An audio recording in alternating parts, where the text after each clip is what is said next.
os doy las gracias a todos por tener la oportunidad de compartir este momento. Me voy a repetir, pero es que nos hace muchísima ilusión. Es una oportunidad para nosotros fantástica el poder estar todos juntos y poder compartir, aunque sean estos temas tan en boga, ¿vale? Pero desde otro punto de vista. No quiero entretenerme, somos de la Comisión de Research y Formación y no queremos hacer formación al uso, sino hablar de esos temas donde la formación no llega normalmente. Voy a presentaros a los dos ponentes, los dos dialoguistas, ¿vale? Marta Serrano, ¿me permitís que me ponga las gafas? Que aunque me lo sé de memorieta, no quiero meter la pata.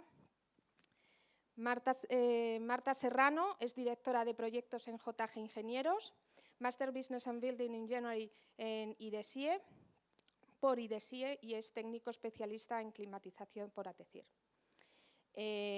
Paulino Pastor Pérez, ingeniero técnico industrial, máster en calidad y máster en PRL, presidente de FEDECAI, presidente del Consejo Iberoamericano de CAI, calidad del aire o calidad ambiental en interiores, y en sus tiempos libres director de Ambisalud dentro del grupo Aire Limpio.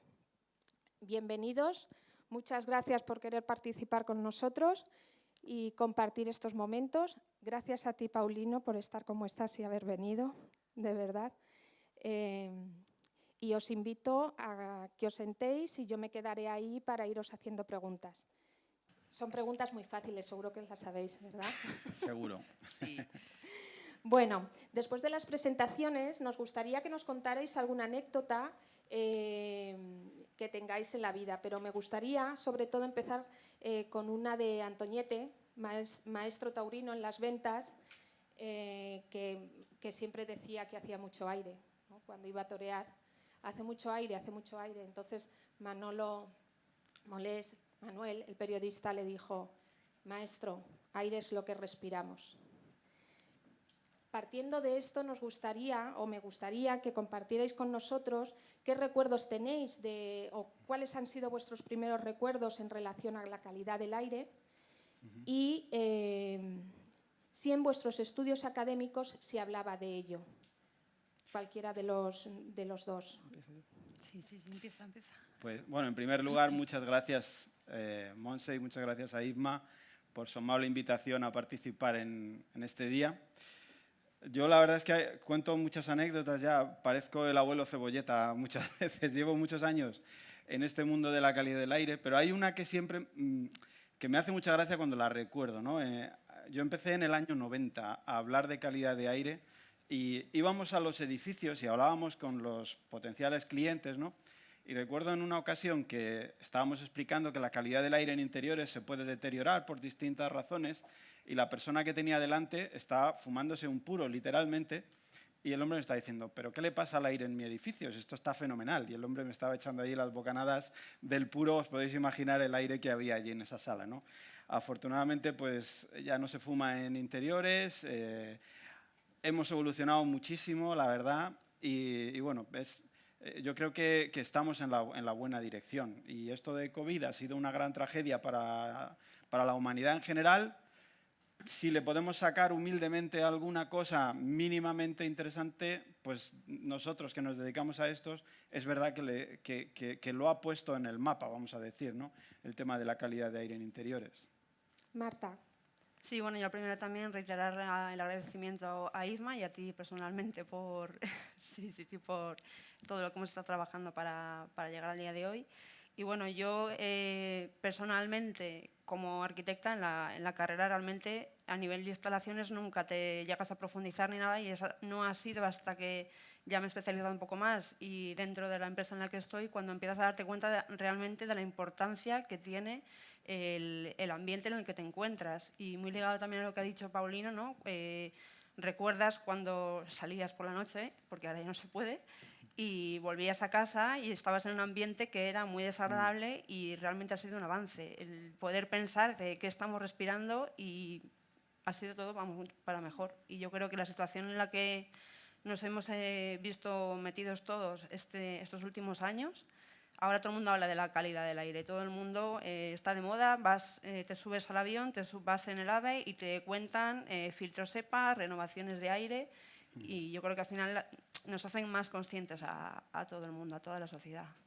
Efectivamente, la calidad del aire ya existía antes de la pandemia y, bueno, pues como hablábamos, la página del Miteco ves un montón de documentación y yo estuve brujuleando y la primera ley o legislación que hablábamos, que me la he apuntado para parecer lista, es la protección del ambiente atmosférico, la Ley 38/1972.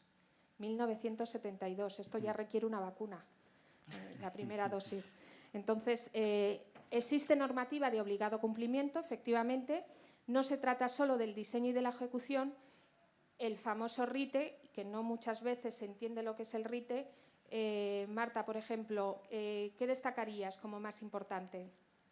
Bueno, a ver, cuando es cierto que desde el principio que te metes en el diseño de un edificio, primero tienes que saber dónde estás, porque ya simplemente donde esté ubicado ese edificio, tienes que saber qué condicionantes atmosféricos, que te lo está marcando una normativa, tienes que tener en consideración para poder empezar tu diseño.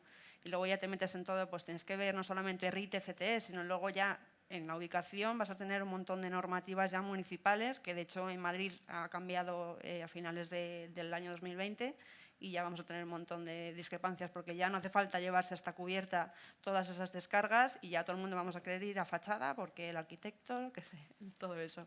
Pero luego a nivel de, una vez que ya tenemos construidos edificios, es muy importante ese mantenimiento. Y hay que tenerlo en cuenta, no solamente ya hemos terminado el edificio, ahora empieza la fase de mantenimiento, no, eso empieza desde la concepción. Y yo creo que poco a poco lo vamos teniendo más dentro de nuestra mente a la hora de diseñar esos espacios, esos edificios. Y también hay que transmitirlo no solamente dentro de la ingeniería, sino también a la arquitectura. Efectivamente, si estuviera Paco García Ahumada aquí, estaría hablando ya del ciclo de vida, que tenemos que ser conscientes de que es muy importante para los gestores actuar y considerar el ciclo de vida no solamente del activo por completo, sino de cada uno de los servicios y por los contratos que tenemos y el reglamento, ¿no? Y como bien apuntabas, pues no solamente preocuparnos los arquitectos de la fachada, ¿vale? Que nos preocupamos de muchísimas cosas más, lo que pasa que no sé por qué piensan eso la gente, ¿sabes? Pero bueno, entonces, no os riáis, que es verdad. Entonces, bueno, Paulino, debemos ser más eficientes. ¿Qué sistemas de gestión encontramos para ello? ¿Cómo se escucha esto? ¿Se sabe de esto? Pues la verdad es que desde el año 2013 el RITE sí que ya nos dice que hay que hacer una revisión de la calidad del aire en interiores, tanto del ambiente como de la higiene de los sistemas de climatización y demás. Y eso fue un gran avance, pero bueno, yo creo que ahora, después de lo que hemos vivido, probablemente deberíamos empezar a darle una vuelta de tuerca.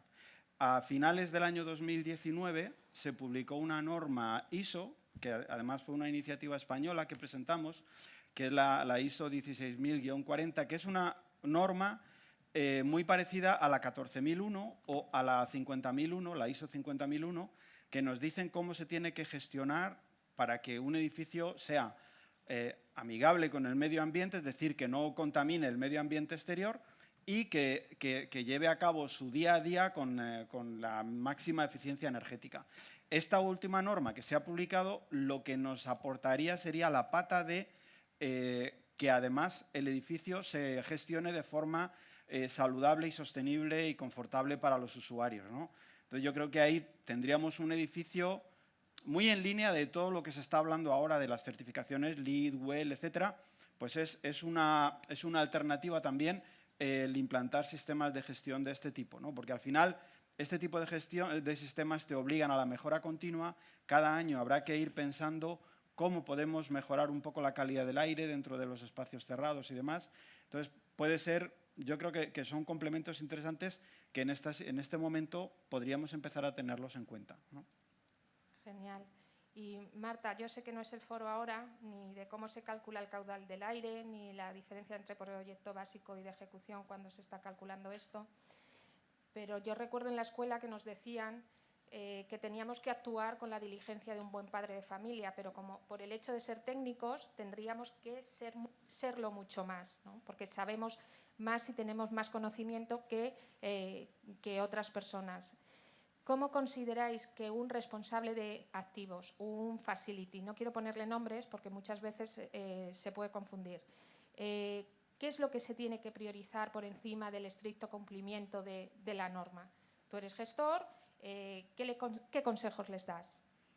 Bueno, yo creo que al final el gestor de ese edificio tiene que saber para qué está contemplado ese edificio, tiene que pensar en el usuario y al final el usuario lo que quiere es estar en un sitio confortable. Entonces, la calidad del aire va ligada no solamente a tenemos que meter más aire, sino en qué condiciones vamos a meter ese aire y cómo lo vamos a mantener durante todo el ciclo de vida de ese edificio. Y va muy ligado también a lo que ha comentado Paulino. Además, ahora cada vez nos lo están pidiendo más, todas las certificaciones LEED, BREEAM. El usuario final, bueno, el propietario lo quiere que su edificio sea el mejor del mundo, pero bueno, luego también va en contraposición con esa eficiencia energética. Entonces hay que sopesar un poco también las cosas y es como poner sobre la mesa desde el principio cuál es el objetivo final. Efectivamente. Cuando estuvimos hablando estos días atrás, hubo una frase, Paulino, que comentabas que hablando del perfil del facility, que sí se conoce, pero ¿vosotros habláis con gestores, habláis con facilities o con quién habláis, ¿no? ¿Cuáles eran vuestros interlocutores comunes? Y estuve pensando porque decías, es que falta formación e información. ¿Qué es antes, el huevo, la gallina o las dos cosas a la vez? Bueno, las dos cosas son complementarias. También depende, o sea, la formación también depende a qué nivel queramos darla, ¿no? Lógicamente, a lo mejor un gestor pues necesita tener lo que solemos llamar un barniz, un conocimiento de las cuestiones clave, porque al final un gestor se dedica a demasiadas cosas y tampoco puede ser especialista en todo. Pero bueno, los dos, al final los dos conceptos nos dicen lo mismo, ¿no? Se trata de que los gestores estén concienciados, que sepan que es muy importante que los usuarios respiren un aire de calidad saludable y esto se puede conseguir o se debería conseguir con esa formación e información. Yo a veces hago el símil en algunas ponencias, pongo una foto de un vaso de agua sucia, que se ve. Y digo, seguro que si os ofrezco este vaso de agua a cualquiera de vosotros, pues seguro que me diríais, pues mira, no, porque eso está verde y no me da ninguna garantía. Pero claro, ahora mismo nosotros, aquí tenemos las ventanas abiertas y todo abierto, pero cuando entras a un edificio no puedes rechazar el aire. Te lo dan y lo que te dan es lo que tienes que respirar, está clarísimo. Entonces, es responsabilidad del gestor asegurarse que el aire que ofrece a los usuarios de su edificio, por profesionalidad, por ética, por mil razones, es de la mejor calidad posible. Eso yo creo que es fundamental y eso requiere concienciación y conocimiento, ¿eh? Porque a veces, pues oye, se hacen cosas que bien pensadas, pues a lo mejor las habríamos hecho de otra manera, ¿no? Imaginaros reformas que a veces pues, no se protege bien el área de donde estás trabajando y estás contaminando otras zonas. Pequeños detalles de estos que son los que hay que tener en cuenta, ¿no? Hablabas de conocimiento, Marta. La famosa dualidad entre OPEs y CAPES, muchas veces nos cuesta muchísimo trabajo convencer, aunque sea con números, de que es importante esta calidad del aire, ¿no? Del conocimiento, porque si lo veo, me lo creo y hasta que no lo veo, no lo creo. Marta, ¿cómo consideras que los facilities debemos desarrollar todo esto? Bueno, yo creo que siempre hablamos, ¿no?, de ese mantenimiento, ¿no?, pero hay que prever las cosas. O sea, es mejor actuar antes de tener que corregir. Entonces, yo creo que al final ese gestor, vale, al final tienes que hacer una inversión sobre tu edificio. Inicial y luego durante todo el ciclo de vida que tenga. Entonces, es muy importante saber leer tu edificio y saber leer a tus usuarios. Entonces, aparte de tener un sistema de gestión que es necesario, cada vez se implementa más en los edificios y cada vez tenemos muchísimos más puntos de muestreo, etc., también, ¿por qué no nos dedicamos a preguntar? saber qué sensaciones hay en el interior, qué ve la persona, qué siente. Entonces, pues al final todo va ligado, todo en la calidad del aire, pero en la calidad del ambiente también nos influye la iluminación y todo lo que tengamos alrededor, ese espacio de trabajo. Entonces, no solamente hay que trabajarlo a nivel de instalaciones, sino también a nivel del espacio y cómo se compenetra desde ese diseño, ¿no? Pero para poder obtener un buen diseño pasa por tener experiencias. Entonces, si hacemos un análisis de los edificios y de cómo están funcionando esos edificios a través de los usuarios, podemos prever y actuar para no tener que proceder a una corrección a posteriori. Y como lecciones aprendidas, entonces, que es lo que estás apuntando, ¿dónde se debe incidir más, Paulino? Bueno, yo siempre hablo de que la calidad de aire en interiores depende de 4 factores. Siempre hablo de los mismos. Primero, la ventilación. Hemos oído hasta la saciedad durante toda esta época de pandemia. Empezamos poniendo en duda si los aerosoles transmitían el virus o no. Al final, ya a finales de año, pues todas las administraciones y todo el mundo ya lo dio por hecho y empezamos a hablar de la ventilación, ventilación, ventilación. El otro aspecto fundamental es la filtración y la purificación. ¿Por qué? Porque nosotros medimos mucho la calidad del aire en los edificios y a veces llegas, estás midiendo y de pronto nuestros técnicos dicen, uy, las partículas están altísimas. O luego cuando vienen los resultados de microbiología, uy, los hongos están altísimos. ¿Cómo estaba el edificio? Observaciones, ventanas abiertas. Es así, es así. Nuestras casas, por supuesto, abrimos ventanas y es la forma natural de ventilar. Pero los edificios de uso público, el depender de abrir ventanas para ventilar es un error, porque en el exterior muchas veces la contaminación es más alta que en el interior, sobre todo, como os digo, partículas, hongos, polen, etc. Si eso lo dejamos entrar libremente, nos va más, o sea, en lugar de estar mejorando, lo que está haciendo es empeorar. Mejora el CO2, por ejemplo, que ahora hemos aprendido que hay que controlar el CO2, pero si abrimos ventanas de forma libre, al final tenemos otros problemas, ¿no?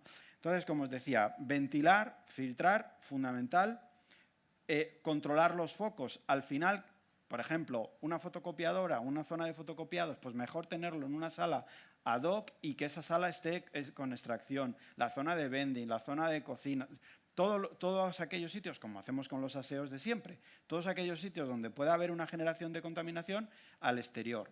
Cuando hacemos el diseño, por ejemplo, que esto es un tema muy de arquitecto, ¿no? Cuando seleccionamos los materiales, sabéis, en Francia ya cada material tiene que llevar una etiqueta que dice la tasa de emisión de contaminación. Es un apoyo interesante para el arquitecto.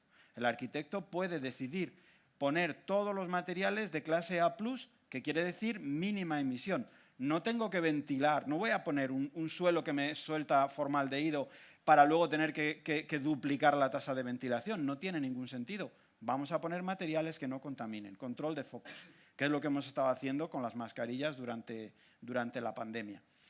Y lo último, monitorización. Monitorización, medir, conocer. Ahora, tímidamente, hacemos estas mediciones de RITE una vez al año. Esto lo tenemos que complementar con equipos de medida en continuo, porque al final, sí, vamos una vez al año y está muy bien, ¿no? Ha sido un gran avance y nos da muchas ideas, pero al final, entre una visita y otra, pues también es interesante saber cómo va evolucionando la calidad del aire. Entonces, yo creo que con esos 4 factores podríamos controlar, voy a decir a un 90%, asegurar que la calidad del aire en nuestros edificios es satisfactoria. Y por lo que estás diciendo, ¿cómo garantizas la burbuja? Claro, es que al final una cosa está relacionada con la otra. El concepto este de burbuja que hablábamos hace unos días, efectivamente, yo a veces hago también el símil y me retrotraigo al uso de la climatización original, ¿no? ¿Para qué servía la climatización al principio? Pues lo que tenemos todos claro es que vamos a estar en un espacio cerrado y allí vamos a tener una temperatura y una humedad relativa controlada y agradable, independientemente de que en la calle haga 40 grados o 5 grados. Me da igual. La calidad de aire en interiores es exactamente igual. Ese concepto de burbuja también nos sirve. Yo lo que tengo que garantizar es que el aire interior de mi edificio es de la mejor calidad posible independientemente de que tengamos una inversión térmica, como llaman los técnicos expertos, una incursión del Sáhara, cuando vienen todas las partículas del Sáhara, independientemente de que en el exterior tenga disparados el ozono, los óxidos de nitrógeno, las partículas, lo que sea, que a veces ocurre, y sabemos que ocurre porque nos paran hasta el tráfico, pues independientemente de eso, mi edificio tiene que disponer de la tecnología para asegurar que yo siempre le ofrezco a mis clientes y a mis usuarios la máxima calidad posible, ¿no? Entonces, yo creo que ese concepto de burbuja protectora va en ese sentido. Y si nos pusiéramos, sigo con las lecciones aprendidas, Marta, Paulino, si nos ponemos un poquito más terrenales, porque no todo el mundo trabaja en macroedificios, super hospitales, ¿qué pasa ahí? ¿Dónde están los mitos? Recuerdo hace muchísimos años cuando todo el tema de multiubicación, multisite, que muchos clientes decían, no, es que yo prefiero cambiar la máquina a los 3 años que estarle haciendo mantenimiento porque me sale más barata, ¿no? Entonces, ¿qué pasa con las empresas pequeñitas, las pymes? Porque realmente es la masa, ¿no? De entender masa, como lo he querido decir, por favor. Sí. ¿No? Sí, es verdad que parece que todas las normativas y todos nos centramos cuando tenemos edificios grandes y que parece que hay que focalizarse en eso y nos olvidamos de los realmente, bueno, de los pequeños o que parece que tienen una menor entidad, pero que al final es lo mismo. El espacio interior es el mismo en una farmacia, en un banco, en cualquier tipo de sucursal, que en una oficina que tenga 1000 metros cuadrados de planta. Entonces, la calidad del aire se va a plasmar de la misma manera. O sea, no hay por qué diferenciar, porque el espacio sigue siendo esa burbuja, lo que estábamos comentando antes, sigue siendo la misma, sea donde sea. Y parece que es difícil concienciar a veces al propietario, a la persona que te está pidiendo oye, vamos a hacer esto, a tratar este espacio, o cómo hay que hacerlo. Pero bueno, a mí la normativa sí, me la tengo que cumplir, pero a los mínimos posibles, porque quiero gastarme lo mínimo posible. Y bueno, es cierto que para poder obtener ese espacio con una calidad requiere de una inversión y a veces es difícil convencer a la gente de no, pues que yo no me puedo gastar tanto dinero para hacer esto. Ya, pero es que tenemos que hacerlo así si quieres que esto funcione bien y que el espacio sirva para lo que tiene que ser. Entonces a veces es difícil traducirlo, pero eso pasa por la falta de formación que tiene mucha de la gente, que solamente está pensando en el dinero y al final lo barato sale caro a futuro, como comentabas con la comparativa de la máquina. Efectivamente. Hace unos meses tuve la oportunidad de tratar con una universidad y nos comentaban las experiencias que están teniendo a través de un laboratorio de unir y hacer proyectos con distintos perfiles. Bueno, creo que lo hemos estado hablando hace un momento, justo al arrancar con Carlos, ¿sí? Los perfiles que hay dentro de los gestores dentro del mundo del FM, ¿no? Y nos comentaban que en este laboratorio había becarios, pero no solamente ingenieros, no solamente arquitectos, sino que había psicólogos, filósofos, economistas. ¿Cómo veis esto? ¿Creéis que hay unas nuevas tendencias? ¿Creéis que tenemos que ser más holísticos, más transversales? Sí, la calidad de aire interior, desde luego, es un tema. Hay muchos temas que siempre decimos que son multidisciplinares, pero es verdad que este es un tema multidisciplinar en muchos sentidos, ¿no? Porque hay una parte de ingeniería, parte de contaminación, de química, de biología, pero incluso de psicología, en el sentido de que yo recuerdo haber hecho estudios en un edificio en concreto. Recuerdo que nosotros llegábamos con todos nuestros aparatos, nos había contratado el dueño del edificio, y los usuarios estaban en la puerta diciendo que no entraban allí, que no entraban, porque bueno, habían tenido un problema, había olores a compuestos volátiles orgánicos. En la planta de arriba un laboratorio había echado un producto que no tenía que echar y aquello se había extendido por todo el edificio.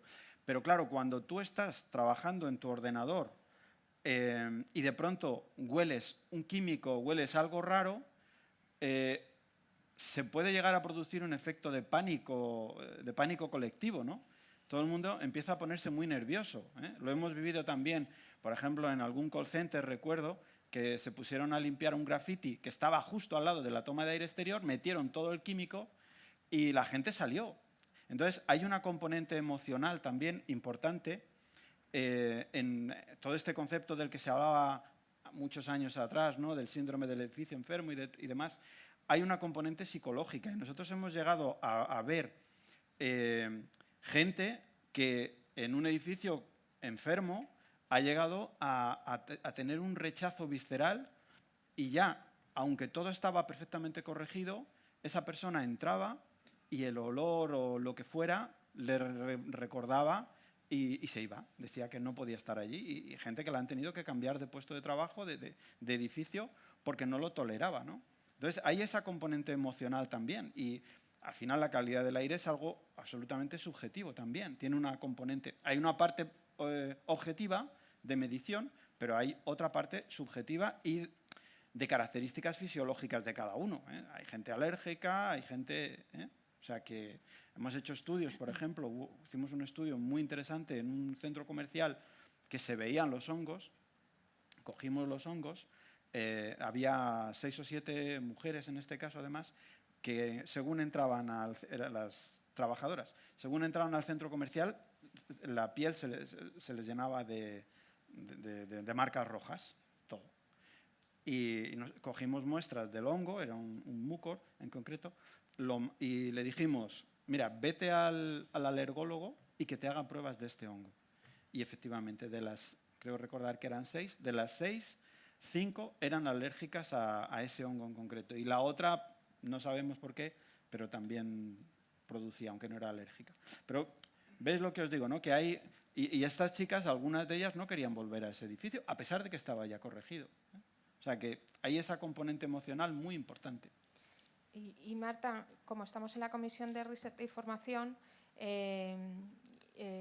¿cómo ves el futuro de esta asignatura entre lo objetivo y lo subjetivo? ¿Qué crees que va a tener por delante? ¿Qué confianza yo creo podemos darle? que vamos por el buen camino. Vamos, de hecho, ahora yo creo que todo el mundo habla de la calidad del aire. Sepan a qué se refiere y a qué no. Entonces, yo creo que o sea, la sociedad nos lo está pidiendo. Nos está pidiendo porque lo que he comentado antes, vas en un avión y ya te están hablando de las renovaciones SOBRA y de los filtros EPA. Todo el mundo habla de filtros EPA, pero aunque realmente poca gente sabrá lo que es, lo que supone y todo lo demás. Y ligado a las sensaciones está claro que es necesario saber cómo se siente una persona dentro de ese espacio. El aire al final es lo que estamos respirando. Los olores es lo que más recuerda al ser humano a nivel de sensaciones y por donde más vamos a transmitir es por el aire. Por lo tanto, yo creo que es una cosa muy importante. El hecho de que tengamos una transversalidad a la hora de formaciones, yo creo que es muy interesante y positivo ya para esto y para cualquier cosa que tengamos que desarrollar.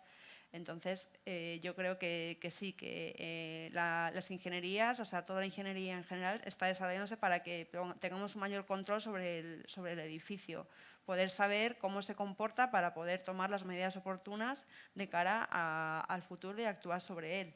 Entonces, yo creo que sí, vamos, estoy convencida de que estamos empezando un camino que se tiene que desarrollar. Fenomenal. No lo he dicho al principio, el público puede hacer preguntas. Si estáis interesados en alguna pregunta, no sé quién le pasa el micrófono, podéis ir levantando la mano. Yo voy a seguir haciendo preguntas porque tengo bastantes todavía, pero si queréis hacer alguna, por favor, levantáis la mano. Aquí hay una. Guillermo. Hola, buenas. Es cierto que la calidad del aire está de moda, ¿vale? Y en base a esta moda, yo creo que mucha gente se está subiendo al carro. Sí es cierto que todo el mundo habla de renovaciones de aire y de filtros EPA, pero cuando tienes un edificio que ya está construido antes de esta moda, en ocasiones hacer renovaciones de aire y colocar los filtros EPA es complicado. ¿Por qué? Porque baja el rendimiento de las máquinas de climatización, hay veces que la propia fachada no permite una ventilación aparte de las máquinas de clima.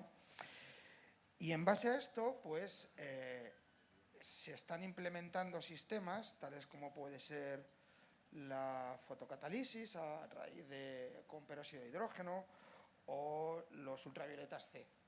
Me gustaría saber cuál es vuestra opinión sobre todos estos sistemas que están apareciendo y que ahora parece que son la panacea. Gracias. Pues, a ver, el tema de los filtros EPA. Los filtros EPA son para un quirófano, son para una sala limpia. No hay que plantearse, no hay que pensar siquiera en ponerlo en un edificio convencional. Cumpliendo el RITE con unos filtros de clase F8, F9, vamos a tener un grado de filtración muy alto. Incluso para las partículas que puedan transportar el coronavirus, porque a raíz de todo esto hemos estado analizando muchos estudios y tal. Hay un estudio interesante de una universidad que nos dice que la partícula infectiva promedio más probable tiene 4,7 micras. 4,7 micras, un filtro de clase F9 te retiene prácticamente el 99,9%, porque son muy grandes. 4,7 micras es grande. Entonces, el virus es muy pequeño, tiene 0,1 micras, pero nunca va solo. Siempre va aglomerado, siempre va en una gota de saliva. Entonces, y además, un único virus es muy difícil que te haga daño. Tienes que respirar masa. Entonces, yo me olvidaría del tema de filtros EPA. La ventilación es, por supuesto, muy importante, pero también hemos hecho simulaciones y hemos llegado a la conclusión de que con 12,5 litros segundo persona, que es lo que recomendaba el Ministerio de Sanidad, la reducción hemos hecho la simulación considerando que hubiera una persona generando virus en el espacio cerrado, y la simulación nos decía que al alcanzar los 12,5 litros segundo persona rebajábamos un 70% la concentración con respecto a que no hubiera ventilación. Y si nos vamos a una clase IDA 2, que ya son 20 litros segundo persona, prácticamente estamos reduciendo en un 90 y mucho por ciento con la ventilación. Quiero decir con esto que hemos visto gente que abría ventanas, patinillos, climatizadores, etcétera. Estaban metiendo 200 metros cúbicos a la hora por persona. La gente estaba pelada de frío, pelada de calor. Bueno, desde los 70 hasta los 200 metros cúbicos estábamos haciendo el tonto, porque estábamos rebajando pues de 95% que habíamos rebajado, al irnos a 200 metros cúbicos a la hora, estábamos a lo mejor metiendo otro 1 o 2% más de rebaja. Porque los primeros 10 metros cúbicos que metes son muy eficientes, pero a medida que vas metiendo más, pierde eficacia. Entonces, no hay que volverse locos, hay que ventilar.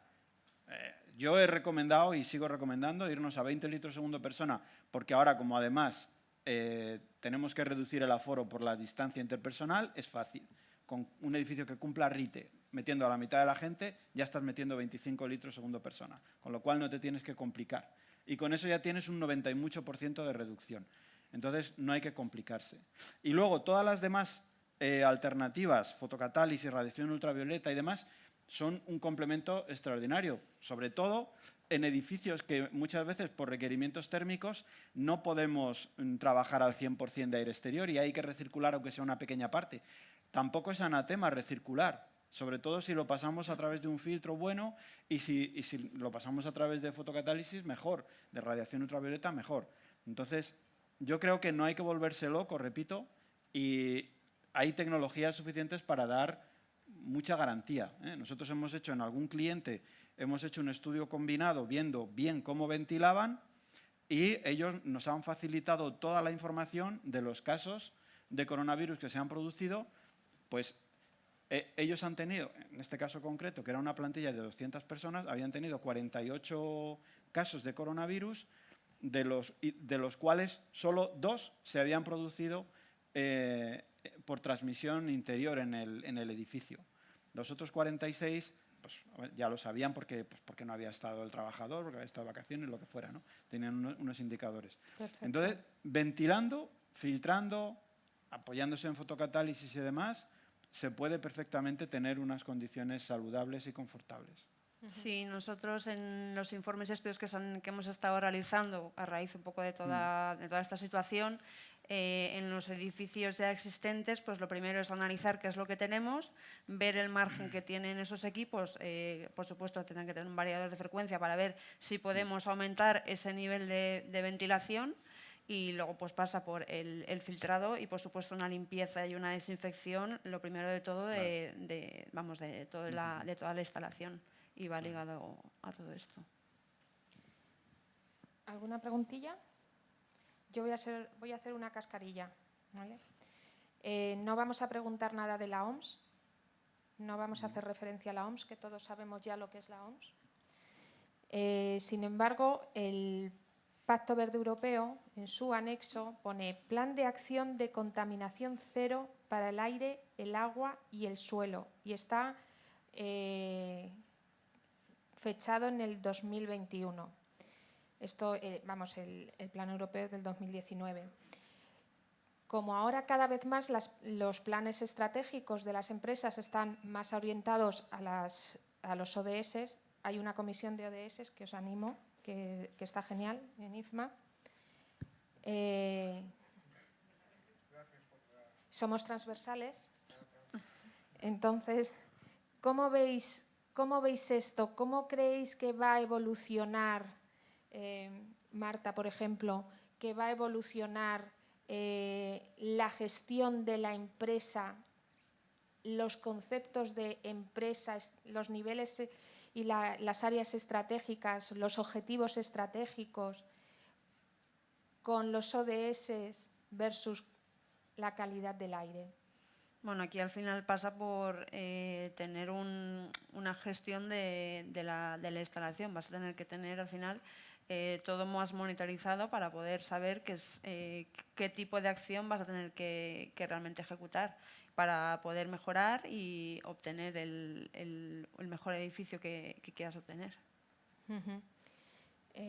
¿Alguna preguntilla? Tomás.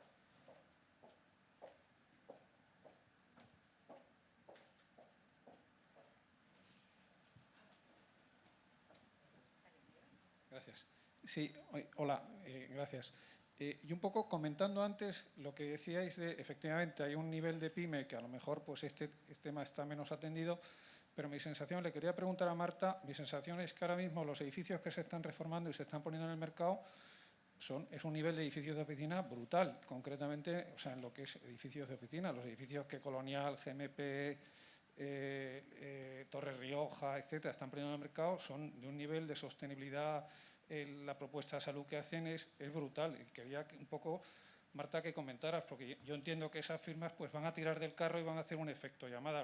Lógicamente esos edificios serán ocupados, serán gestionados, pero yo creo que el nivel de esos edificios puede rivalizar con los que puede haber en Londres o en París.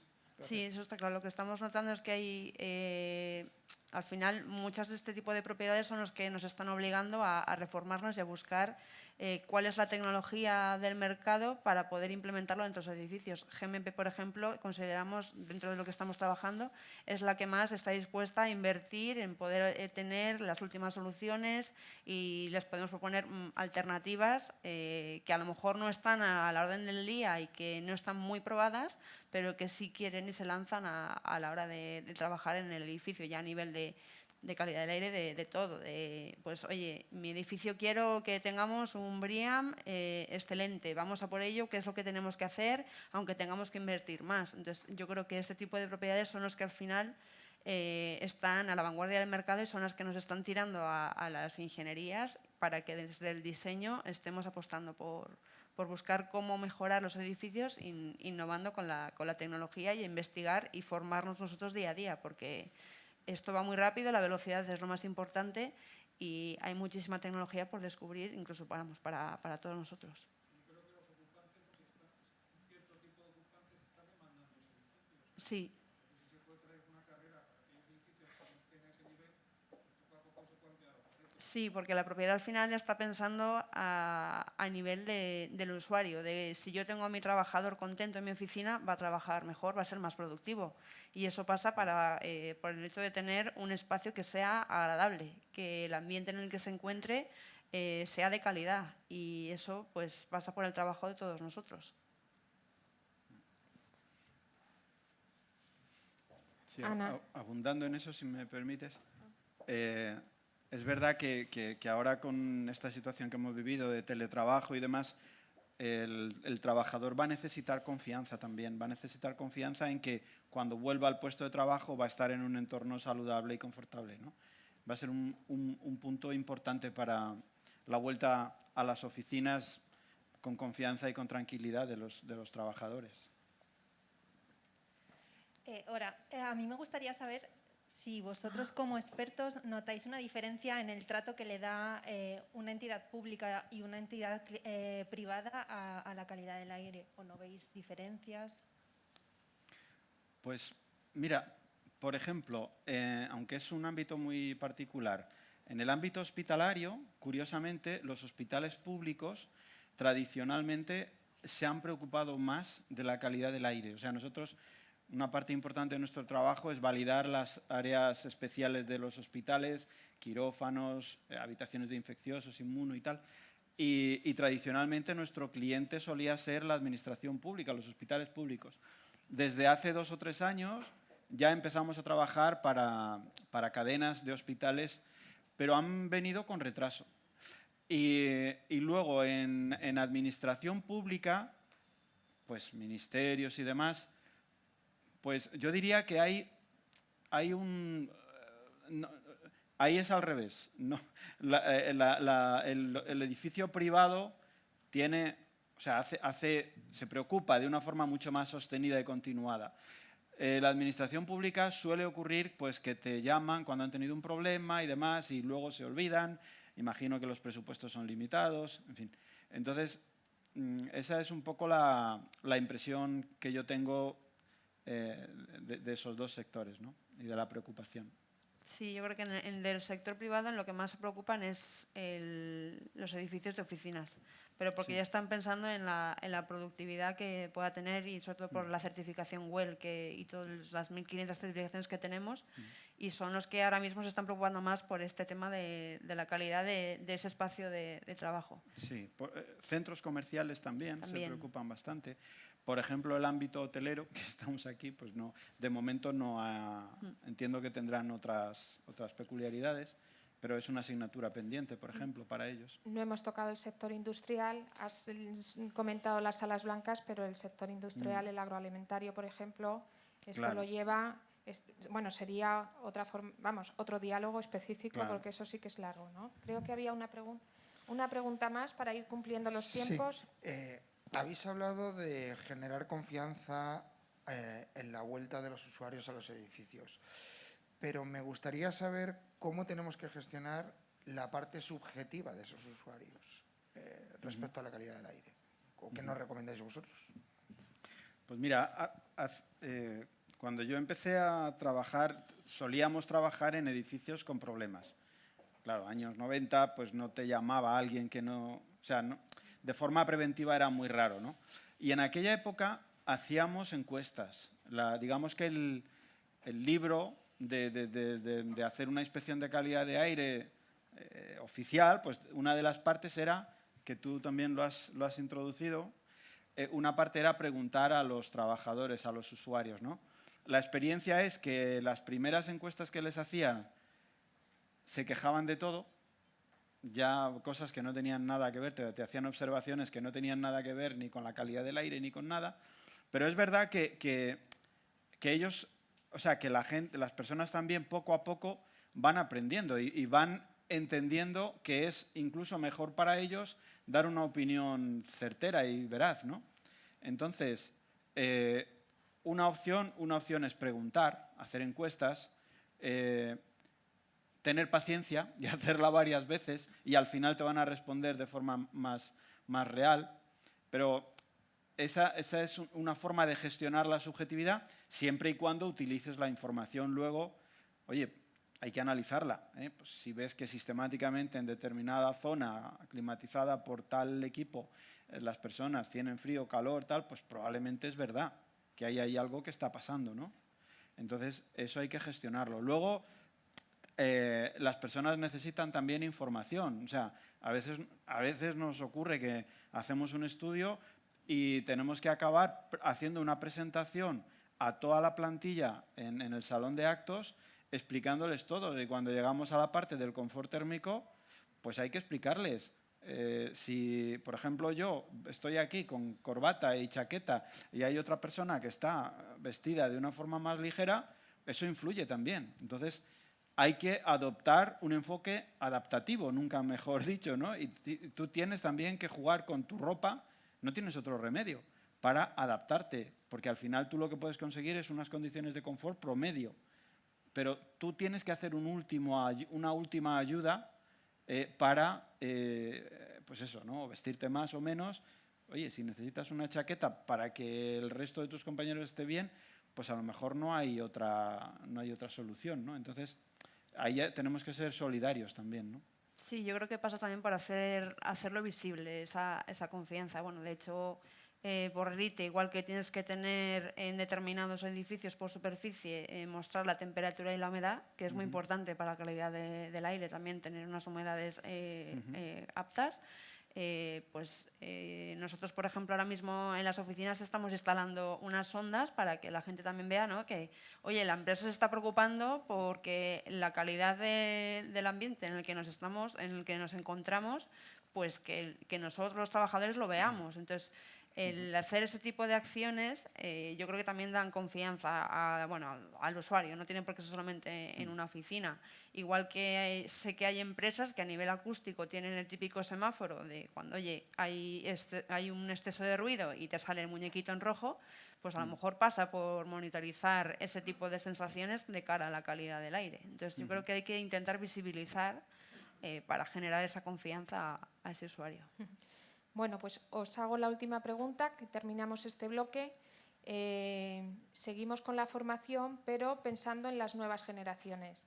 ¿Cómo contaríais a vuestros familiares, Bueno, yo normalmente siempre digo como hablamos raro, todos nosotros muchas veces no nos entienden. Entonces, si eres capaz de explicar a tu abuela qué es esto, bueno, pues esta vez ¿eres capaz de explicarle a tu hijo o a un niño, porque nos están dando una lección de vida, qué le diríais? Ahora empieza Marta, por ejemplo.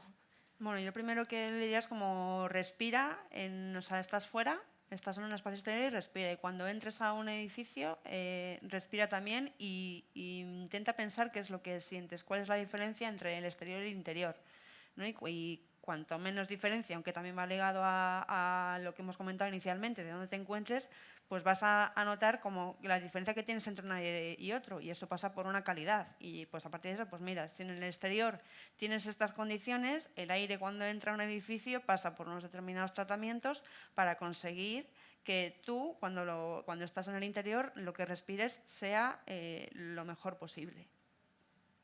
Y para terminar, Paulino. La misma pregunta, perdón. Por los niños, Difícil, más que nada porque difícil. creo que se merecen todo. Sí. Bueno, la verdad es que yo tengo un niño de 8 años y recuerdo que hace 2 o 3 me vino un día y me dice, papá, hay que presentar en el colegio, los papás tenéis que venir al colegio y presentar lo que hacéis, ¿no? Y les hice un PowerPoint explicándoles, les ponía algo que se suponía que eran las partículas o los óxidos de nitrógeno, los hongos, se los dibujaba ahí como si fueran unos monstruitos y se veía que entraban en el pulmón y tal, y les decía, ¿no? Es que hay cosas, no quería traumatizarles tampoco, pero... Menos mal. Pero les explicaba que efectivamente que hay cosas en el aire que no vemos y que tenemos que hacer todo lo posible para evitar que estén ahí y que las respiremos, ¿no? Entonces, se lo intentaba visualizar así. Oye, pues muchas gracias. Voy a resumir en 2 frases lo que hemos estado hablando. Ay, que me tengo que poner las gafas. La calidad del aire ya existía. Podemos hacer muchas más cosas que el obligado cumplimiento. Es importante tener el conocimiento, las 4 fases o análisis, ventilación, filtración y purificación, controlar los focos y monitorización. La confianza, que también hemos estado hablando, y me quedo con el final, ¿no? La generación futura y que tenemos todo por delante. Muchas gracias, cumplimos tiempos. Muchísimas gracias, me repito, muchas gracias. A vosotros. Gracias a vosotros.